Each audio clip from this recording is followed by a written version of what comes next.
Dan bisa sukses karena manusia itu punya karakter bisa dididik. Kita itu bisa dilatih apa saja, sesuai ideal-ideal atau cita-cita yang kita inginkan. Assalamualaikum warahmatullahi wabarakatuh. Jadi menarik kalau teman-teman mencermati berbagai konsep tentang manusia, fitrahnya atau kodratnya atau sunnatullahnya manusia. Di antara banyak konsep tentang manusia itu, kalau di filsafat dikenal istilah homo faber. Homo faber itu artinya makhluk yang bekerja. Manusia itu adalah sosok yang bekerja. Ini saya tampilkan di slide itu beberapa identitas kodrati manusia yang banyak dibahas dalam kajian-kajian tentang manusia atau filsafat manusia. Dalam cermatan saya itu bisa dikategori dalam 4 klaster fitrahnya manusia itu. Yang pertama adalah manusia itu adalah makhluk yang rasional, animal rasional. Kadang-kadang disebut sebagai makhluk yang intelek, punya intelijensi. Tidak persis sama dengan makhluk-makhluk yang lain. Ini anugerah luar biasa dari Allah pada manusia. Itu identitas pertama ini, makhluk yang intelek. Di bagian makhluk intelek ini, manusia itu sering disebut yang pertama sebagai homo sapiens. Istilah homo ini teman-teman semoga tidak salah arti ya. Homo ini dari bahasa Latin yang artinya sebenarnya manusia. Jadi dia merujuk pada satu genus dari kera besar kalau pakai bahasa biologi ya. Yang salah satu genusnya itu ya manusia. Nah ini kalau dalam bahasa Latin disebut homo. Maka homo sapiens itu ya kalau dimaknai letterlek ya genus manusia ini yang bisa berpikir. Atau kadang-kadang mudahnya ya diterjemahkan saja bahwa manusia itu makhluk yang berpikir.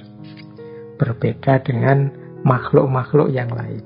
Nah ini salah satu fitrah atau kodratnya manusia, bahwa dia adalah makhluk yang berpikir. Kadang-kadang diterjemahkan pakai animal rasional. Jadi tidak hanya makhluk, tapi dia ini binatang yang berpikir. Baik, kalau ini buku-bukunya banyak yang menjelaskan betapa manusia itu dia punya penciri utama yaitu berpikir. Yang kedua, bagian dari manusia sebagai makhluk intelek adalah namanya homo mensura.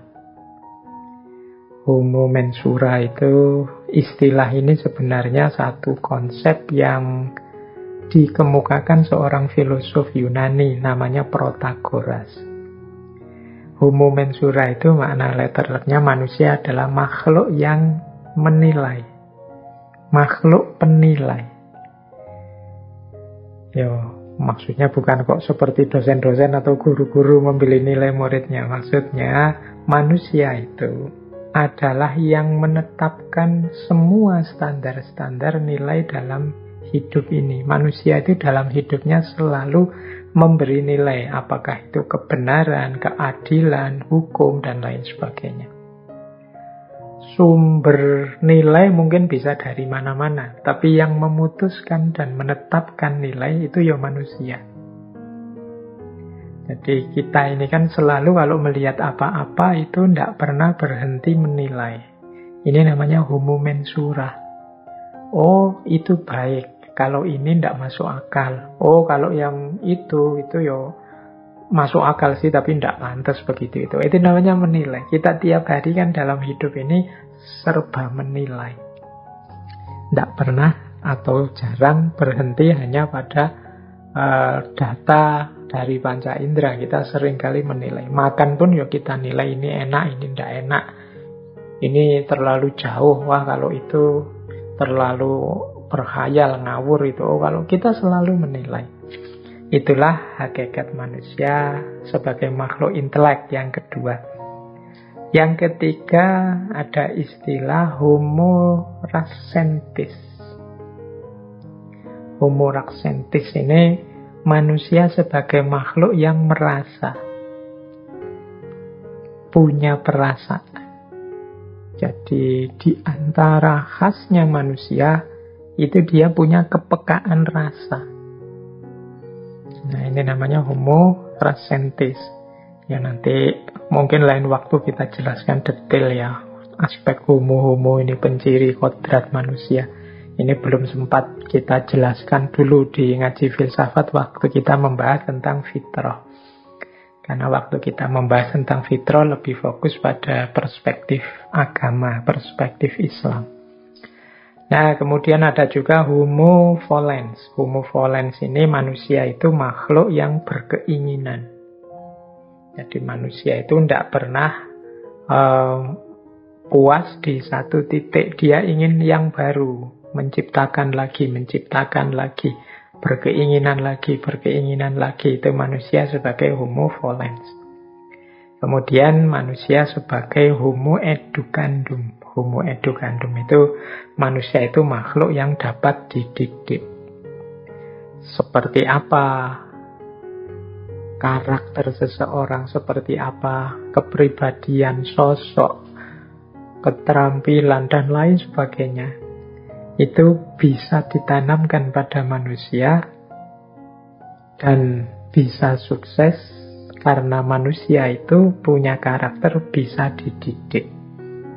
Kita itu bisa dilatih apa saja sesuai ideal-ideal atau cita-cita yang kita inginkan. Kita ingin menjadi orang ini atau menjadi orang seperti itu atau membentuk karakter kita begini atau begitu, itu pasti bisa asal kita terbuka untuk dilatih, untuk melatih diri atau untuk dididik. Karena memang pencirinya manusia itu Homo educandum. Tidak ada manusia yang paket jadi. Jadi manusia itu perlu disosialisasikan, dididik, dibentuk, dan lain sebagainya. Nah, ini bagian dari manusia yang sebagai makhluk yang berpikir.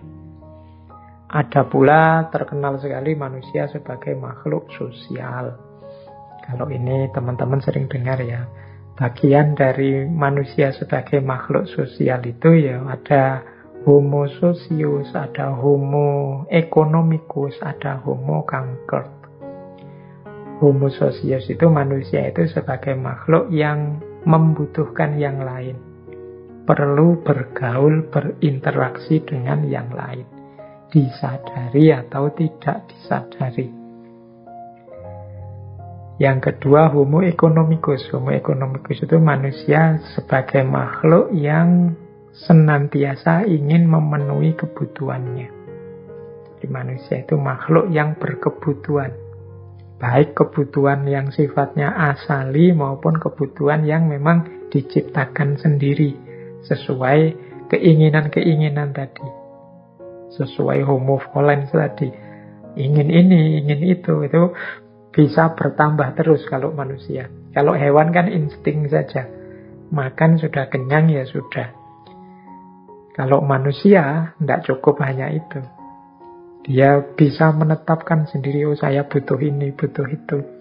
Karena manusia Homo economicus. Kemudian Homo conquered. Manusia itu makhluk yang mampu beradaptasi. Jadi, kalau teman-teman mencermati ya betapa beragamnya hidup ini. Misalnya ada yang sangat kaya, ada yang sangat miskin. Ada yang begitu gembira hidupnya, ada yang mendapat ujian sangat berat. Dulu kita sempat dijajah 350 tahun katanya oleh Belanda. Itu pun ternyata ya tidak kiamat. Kita tetap bisa beradaptasi. Karena memang di antara kekhususan fitrah manusia itu kemampuannya beradaptasi. Menghadapi situasi apapun, kemampuannya untuk survive. Nah, ini makhluk sosial. Ada lagi, sering juga kita dengar manusia itu sebagai makhluk Tuhan, ciptaan Tuhan. Nah, ini kalau di filsafat ada dua homo. Yang pertama homo viator dan yang kedua homo religius. Homo viator itu manusia itu makhluk yang senantiasa mencari jati diri. Siapa aku? Hakikat hidupku ini apa? Makna kehadiranku di muka bumi ini apa? Seperti sering kita lakukan di ngaji filsafat, termasuk bulan ini. Itu hakikatnya ya dorongan fitrah kita sebagai manusia yang berciri homo viator. Makhluk yang mencari jati diri. Pergumulan filosofis sejak zaman Yunani sampai zaman posmo kontemporer hari ini kan mudahnya adalah kisah manusia yang berusaha memahami diri, mencari jati dirinya. Nah, itu menunjukkan bagaimana manusia itu homo viator. Yang kedua, homo religius. Jadi ini mungkin sering kita dengar ya, bahwa manusia itu ada dorongan fitrah dalam dirinya untuk beragama atau bertuhan. Karena dia punya penciri homo religius. Nah, ini mungkin dulu pernah kita jelaskan di beberapa sesi filsafat ketuhanan. Bagaimana hakikat religiusitas manusia. Bagaimana dorongan-dorongan untuk beragama, untuk bertuhan. Nah, yang terakhir, ini yang kita angkat malam hari ini, yaitu manusia itu makhluk yang bekerja. Dan ini termaktub dalam 3 pencirinya, yaitu homo mechanicus, homo faber, yang tadi saya singgung sebentar, malam hari ini akan banyak kita ulas homo faber ini, dan yang ketiga homo ludens. Jadi manusia adalah makhluk yang bermain. Jadi manusia itu makhluk yang beraktivitas, yang cirinya apa? Homo mechanicus. Geraknya manusia itu teratur, ada polanya, sehingga bisa diprediksi, tidak acak. Itu namanya homo mechanicus. Teman-teman boleh memahami ritme mekanika hidupnya masing-masing. Kadang-kadang kita menyebutnya ya apa-apa itu tindakan manusia itu ada algoritmanya, kalau pakai bahasa hari ini ya. Itu sebagian dari homo mechanicus kalau hubungannya dengan manusia. Jadi karena manusia itu makhluk yang bergeraknya teratur, bisa dibaca polanya.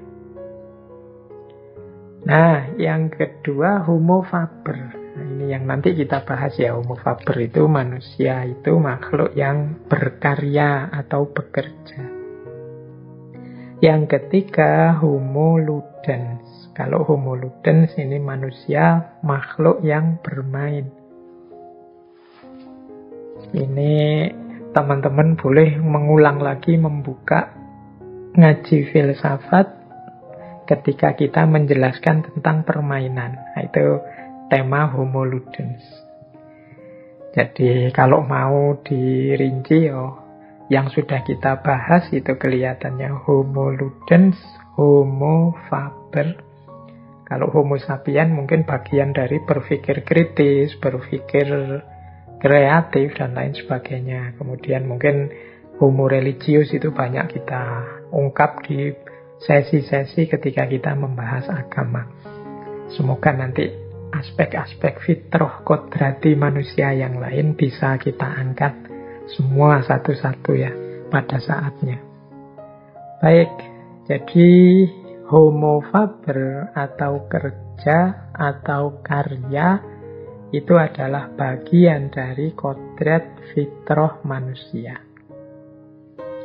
Nanti kita lihat hubungannya apa sih dengan aktivitas kerja yang membentuk kepribadian kita ini. Baik, langsung kita masuk ke Homo faber. Jadi istilah Homo faber itu tadi saya bilang dari bahasa Latin, karena homonya sendiri dari bahasa Latin yang artinya manusia. Faber itu artinya menghasilkan sesuatu, menciptakan sesuatu, membuat sesuatu. Jadi manusia itu makhluk yang menciptakan sesuatu, membuat sesuatu, menghasilkan sesuatu. Makanya Homo faber ini sering mudahnya kemudian diterjemahkan manusia itu makhluk yang bekerja. Ya karena untuk menciptakan sesuatu itu kan harus ada kerja yang dilakukan. Untuk menghasilkan sesuatu itu harus ada yang dilakukan. Jadi makna pertama dari Homo faber itu adalah manusia sebagai yang bekerja. Yang menunjukkan bagian dari man the maker, untuk manusia menghasilkan sesuatu. Berarti apa? Yo, kerja itu berarti sifatnya esensial dalam diri kita. Dia hakiki, bagian dari kodrat kita. Makanya manusia itu kalau tidak ngapa-ngapain sama sekali, tidak enak. Jadi tidak nyaman. Boleh teman-teman merasakan sendiri. Apa ada manusia yang bisa tidak ngapa-ngapain? Pasti dia ngapa-ngapain. Yo, Pak, tapi kan saya punya teman pengangguran, Pak, tidak bekerja. Ya pengangguran dalam arti profesi yang dikenal, atau mungkin kerjanya tidak menghasilkan uang, atau dia tidak jadi pekerja di mana. Tapi kan tidak mungkin ada orang itu tidak punya kesibukan sama sekali. Yo, semoga tidak seperti guyonan hari ini kan, kesibukanmu apa hari ini? Wah, saya hari-hari ini sibuk sekali nganggur. Pekerjaan saya yang nganggur itu dan lain sebagainya. Tapi manusia itu hakikatnya kerja. Manusia itu mengendalikan nasib dan lingkungannya melalui aktivitas kerja. Dan itu dorongan dari dalam dirimu. Jadi yang homo-homo itu tadi kan maksudnya fitrahnya manusia, kodratnya manusia. Nah, kalau dimaknai lebih jauh, di situ saya tulis beberapa pemaknaan jauh dari Homo faber itu. Misalnya, manusia itu kapasitas dan kemampuannya diukur dari sejauh mana dia menghasilkan sesuatu, sejauh mana dia melakukan kerja.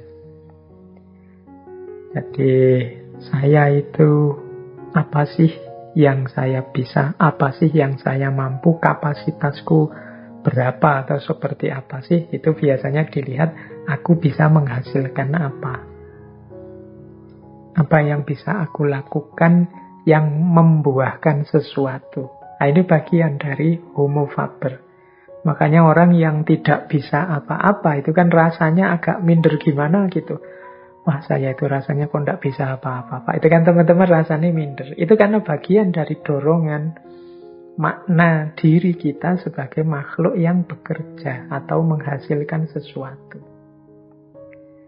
Bahkan lebih jauh, manusia itu mampu mengenali dirinya dari apa yang mereka kerjakan.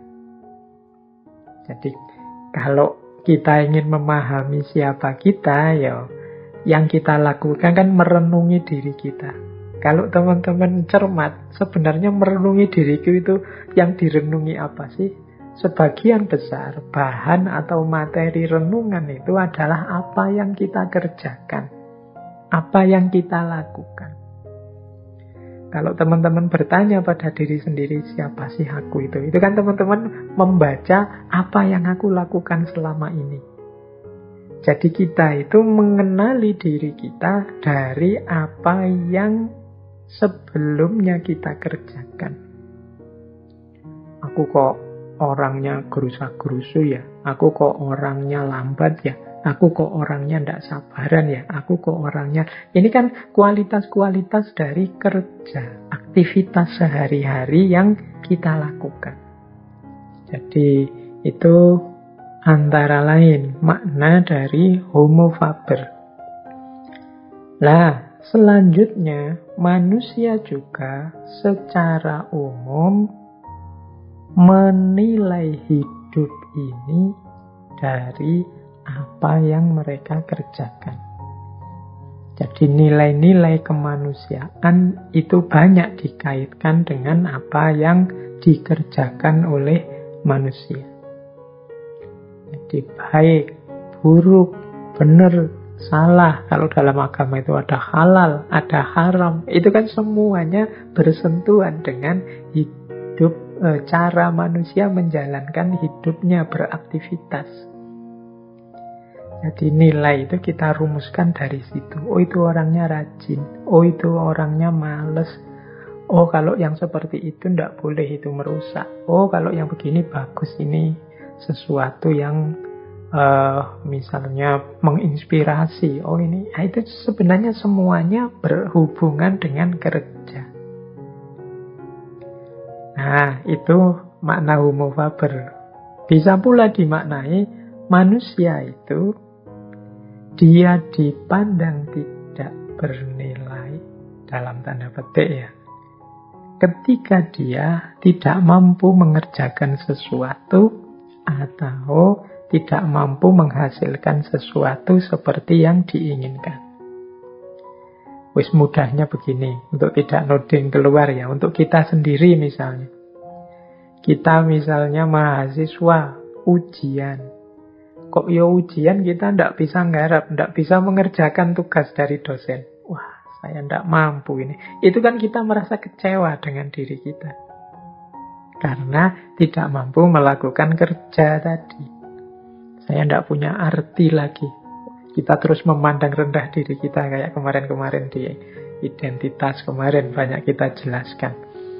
Nah, ini kan menunjukkan betapa memang manusia itu homo faber. Kalau dia merasa tidak mampu melakukan kerja, dia menganggap dirinya tidak berarti. Nah, lebih jauh bahkan ternyata perubahan-perubahan yang terjadi dalam diri kita itu juga hasil dari kerja.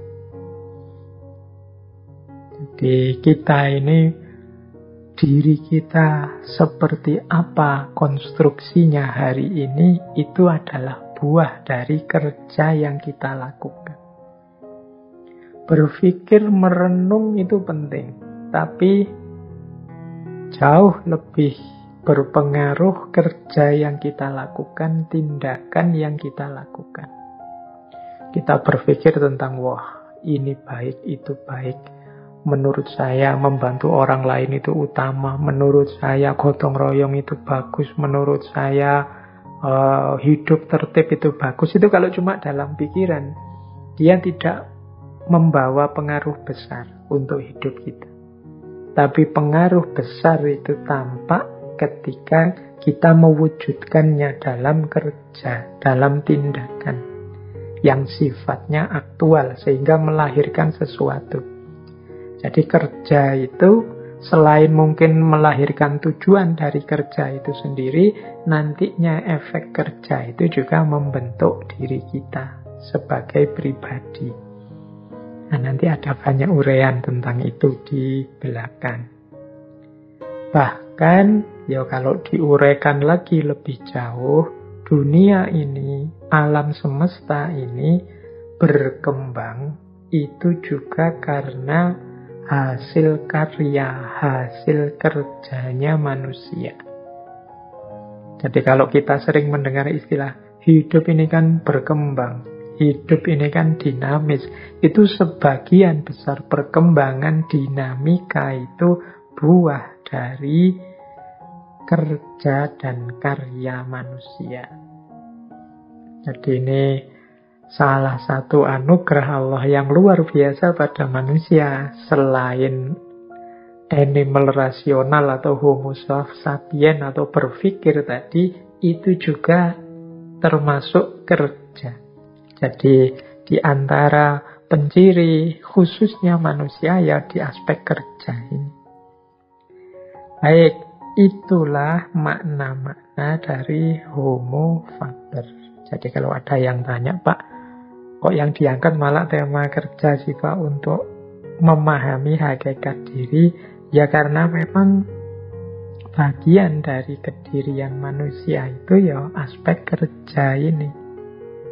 Meskipun saya tahu di pikiran teman-teman kalau saya ngomong kerja itu mesti yang terbayang kerja apa saya besok, profesiku apa, saya harus melamar kerja kemana, kan hanya itu.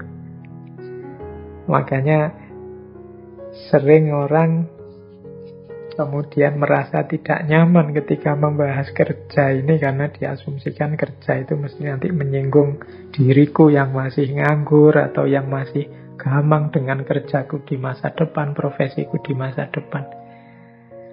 Ya, semakin kita pahami nanti kan kita semakin pas cara memposisikan dunia yang kita labeli dengan istilah kerja ini.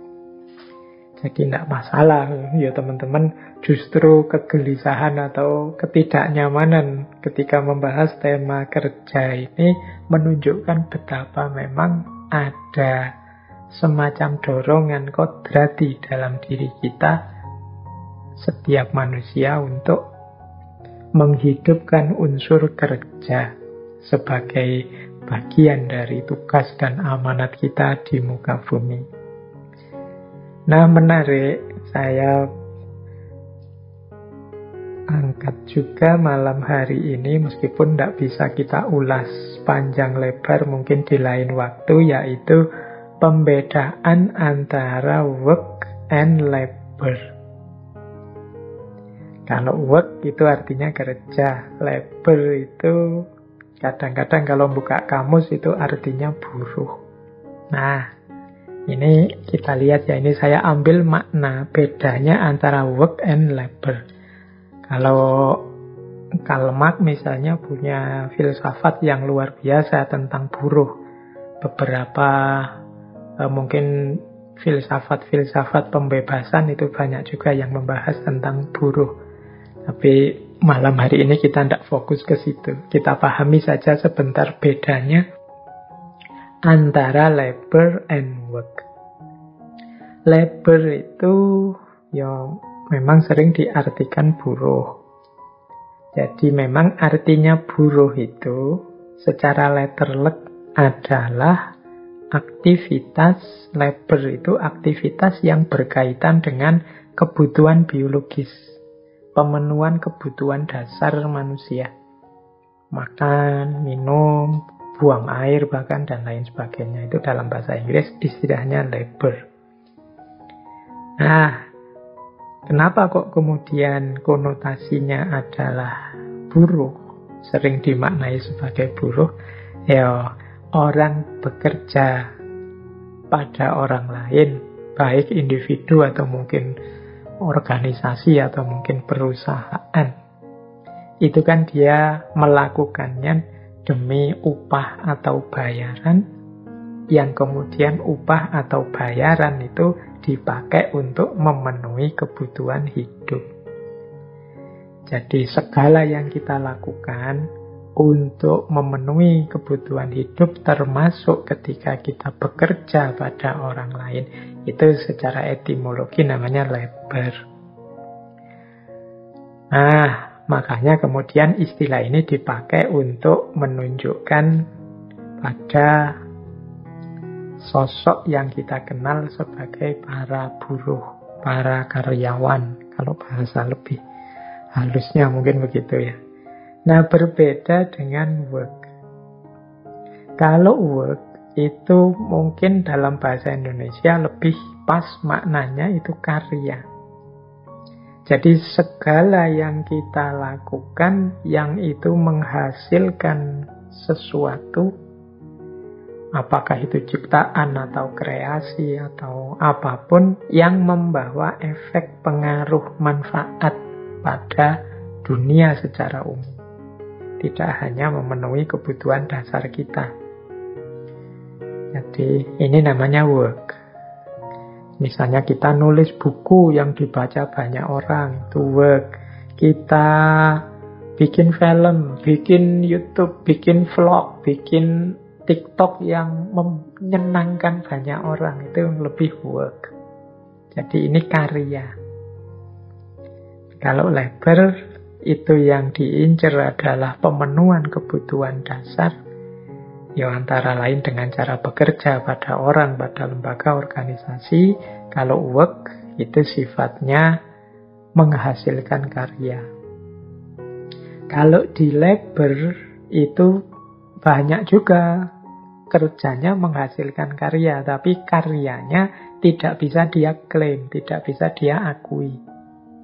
Misalnya buruh pabrik sepatu misalnya, dia bikin sepatu-sepatu mahal, sepatu bagus, tapi dia tidak bisa mengklaim sepatu itu karyaku, karena dia membuat sepatu hanya menjalankan perintah. Yang dia incar adalah bayarannya dari membuat sepatu itu, bukan karya sepatunya. Kalau sepatunya sendiri, dia sendiri mungkin tidak kuat beli sepatunya, harganya mahal, padahal dia yang bikin. Nah, ini nanti yang banyak dikritik oleh Karl Marx.